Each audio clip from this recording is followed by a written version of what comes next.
फुलबरिया में अलन भगवान चलो है सखी देख के। फुलबरिया में अलन भगवान चलो है सखी देखन। कौने रंग राम जी कौने रंग लक्ष्मण कौने रंग राम जी कौने रंग लक्ष्मण कौने रंग सिया सुकुमारी चलो है सख देखन के।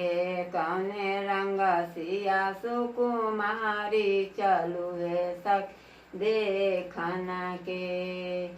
फुलबरिया में अलन भगवान चलो है सखी देखन के। फुलबरिया में अलन भगवान चलो है सखी देखन के। श्याम वरण राम गोरे रंग लक्ष्मण श्याम वरण राम गोरे रंग लक्ष्मण लाले रंग सिया सुकुमारी चलो है सख देखन के। लाले रंग सिया सुकुमार चलो है सखी देखन के। फुलबरिया में अलन भगवान चलो है सखी देखन के। श्याम वरण राम जी गोरे रंग लक्ष्मण श्याम वरण राम जी गोरे रंग लक्ष्मण लाले रंग सिया सुकुमारी चलो है सखी देखन के। फुलबरिया में अलन भगवान चलो है सखी देखन के। कथी ले ले राम कथी ले ले लक्ष्मण कथी ले राम जी कथी ले ले लक्ष्मण कथी ले ले सिया सुकुमारी चलो है सखी देख के। फुलबरिया में अलन भगवान चलो है सखी देखन के। धनुष ले ले लक्ष्मण तीर ले ले राम जी धनुष ले ले लक्ष्मण तीर ले ले राम जी।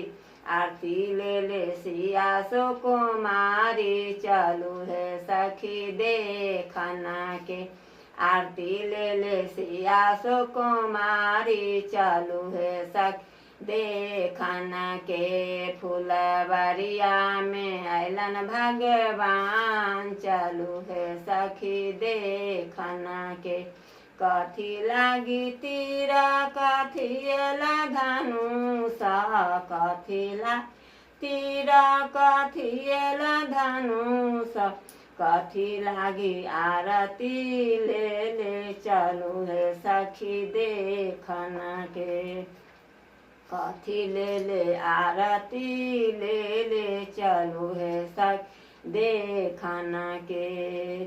तारका के मारे ला राम जी के तीर तारका के मार ला राम जी के तीर लक्ष्मण के हाथों धनुष चलो है सखी देखन के।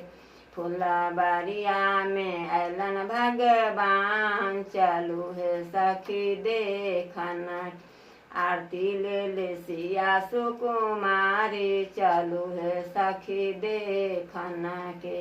आरती ले ले सिया सुकुमारी चलो है सखी देखन के।